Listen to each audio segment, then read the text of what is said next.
Olá, como vai? Estamos agora na nossa quarta competência. Na terceira competência, nós tivemos a oportunidade de observar que, mesmo fazendo o devido gerenciamento dos riscos, fazendo a identificação, fazendo a análise, a eliminação ou mitigação a níveis aceitáveis, nós devemos nos preparar para a fuga desses riscos do nosso controle. Quando esses riscos fogem do nosso controle, principalmente quando eles fogem de forma aguda, nós vamos ter uma emergência. E é muito importante que, mesmo não contando que a emergência vai acontecer, nós estejamos prontos para ela. Isso é, vamos trabalhar para que ela não aconteça, mas se ela vier, vamos estar prontos. E aí, para estar prontos para essa emergência, nós temos algumas ferramentas. Vimos na competência anterior que o plano de emergência é uma destas ferramentas.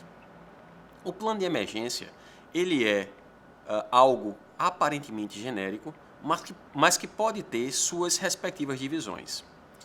Existe o plano de emergência contra incêndio, que sem dúvida é aquele que tem a maior profusão entre as empresas.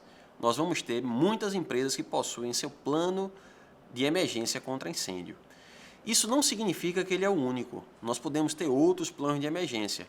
Se observarmos, por exemplo, uma planta onde existem gases extremamente tóxicos, podemos sim ter um plano de emergência contra vazamentos de elementos tóxicos. Então, os planos de emergência eles devem ser balizados para uma determinada finalidade. E, para aquela finalidade, deve prever todos os passos, tanto das pessoas de uma forma geral que trabalham naquela empresa ou que frequentam aquela empresa, como para o pessoal de primeira resposta, para o pessoal que vai dar vai fornecer a primeira resposta, a primeira ação em frente à emergência surgida.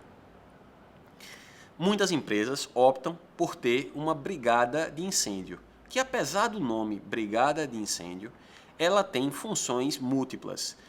Por exemplo, uma brigada de incêndio formada conforme a norma técnica brasileira, deixando claro que norma técnica brasileira é diferente de norma regulamentadora. Norma regulamentadora, ela é emanada, ela é provida pelo Ministério do Trabalho e Emprego.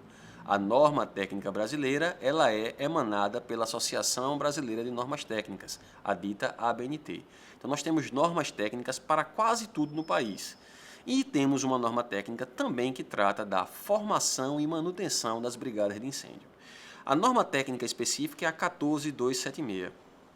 Nessa norma técnica, você vai observar que não há apenas a formação para a prevenção e o combate a incêndio. Dentro dessa norma técnica, há também instruções, há também informações que diz respeito ao atendimento a vítimas, ao atendimento pré-hospitalar feito dentro da empresa. Vai ver também nessa norma que existem conhecimentos ligados ao abandono de área, à condução de pessoas para a saída da edificação, enfim. A equipe de brigada de incêndio ela não tem, apesar do nome, apenas a função de prevenir e combater incêndios. Portanto, o plano de emergência deve conter todos os passos dos visitantes, das pessoas que trabalham na empresa e da equipe de pronta resposta, deixando claro quais são as rotas de fuga, deixando claro quais são as providências preliminares, deixando claro como deve ser a atitude das pessoas que vêm em auxílio, em ajuda à primeira resposta, enfim.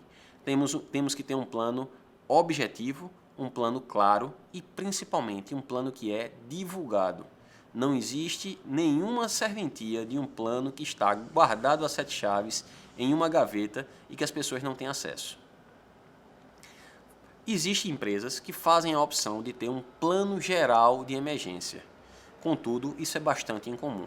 Como disse anteriormente, regra geral, vamos ter planos específicos para emergências específicas.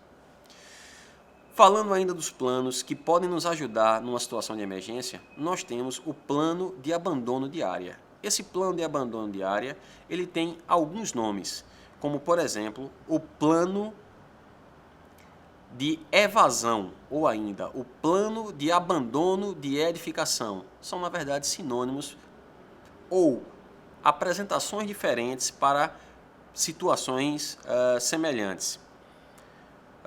Nós temos o plano de abandono de área, que deve ser construído principalmente com foco na população fixa e flutuante da empresa.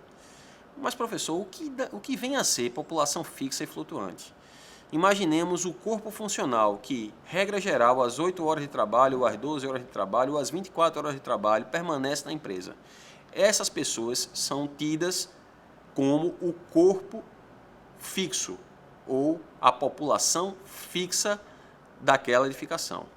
Mas supomos que nossa empresa é uma empresa comercial, uma empresa que atende pessoas. Imaginemos, por exemplo, um hipermercado ou uma loja de departamento. Nós, além das pessoas que trabalham na empresa, vamos ter uma grande quantidade de pessoas que estão ali para comprar ou para fazer qualquer tipo de negócio ali dentro daquela empresa. A essas pessoas, fornecedores, compradores, a essas pessoas chamamos público flutuante. São pessoas que estão ali, mas regra geral, não permanecerão por todo o período. Então, nós devemos ter, dentro do nosso plano de abandono, a previsão para o público fixo e para o público flutuante. Na imagem, vocês podem observar um cartaz, o qual foi feito pelo Corpo de Bombeiros de Aveiro, uma cidade portuguesa, onde é informado os passos elementares para um plano de abandono de uma empresa. Vocês podem observar que ele apresenta de forma didática, inclusive para pessoas com pouca escolaridade, quais seriam os pontos fundamentais para o abandono ou evasão de uma edificação. Esse é um exemplo de como nós podemos fazer para noticiar, informar, instruir tanto o público fixo quanto o público flutuante sobre os procedimentos dentro da perspectiva de abandonar a edificação ou abandonar a empresa. Chamamos a atenção também para o site que está na sua tela agora. Nele, você pode fazer uma consulta bastante interessante. Nesse site você vai observar os passos, ele é uma cartilha, um manual, que vai informar como fazemos um plano de abandono em uma escola, produzido pela Defesa Civil do Paraná. Apesar do manual ser bastante específico, você vai ver conceitos fundamentais, como, por exemplo, a formação de fila, as rotas de fuga, que são viáveis para qualquer outro tipo de estabelecimento, independentemente de ser escolar ou qualquer outra empresa. Chamamos atenção para esse outro site que está agora em vossa tela. Esse site, ele tem por objetivo mostrar ou instruir como podemos construir um plano de emergência, aquele plano que falávamos um pouco anteriormente. Esse site, ele vai te dar os passos fundamentais, as peças fundamentais que um plano de emergência deve conter. Então, é uma bela ferramenta para que você possa, ao chegar na empresa, melhorar ou mesmo construir o plano de emergência para aquela empresa, respeitando, claro, as peculiaridades de cada ambiente laboral.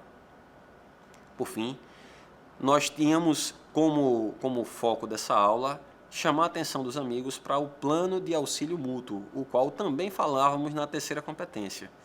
Como construir um plano de auxílio mútuo?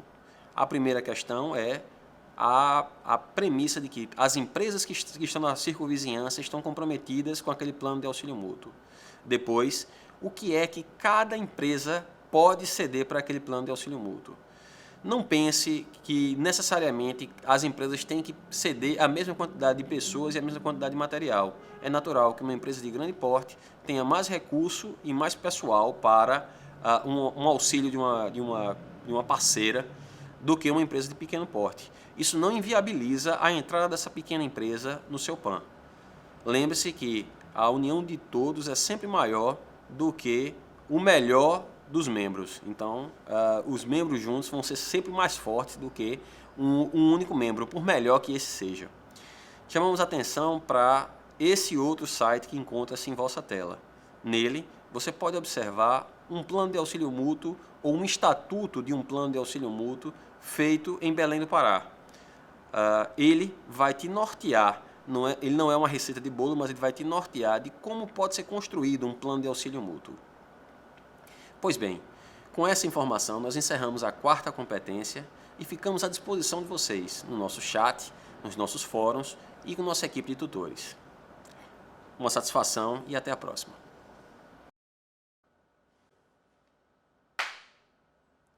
Olá, como vai? Estamos agora na nossa quarta competência.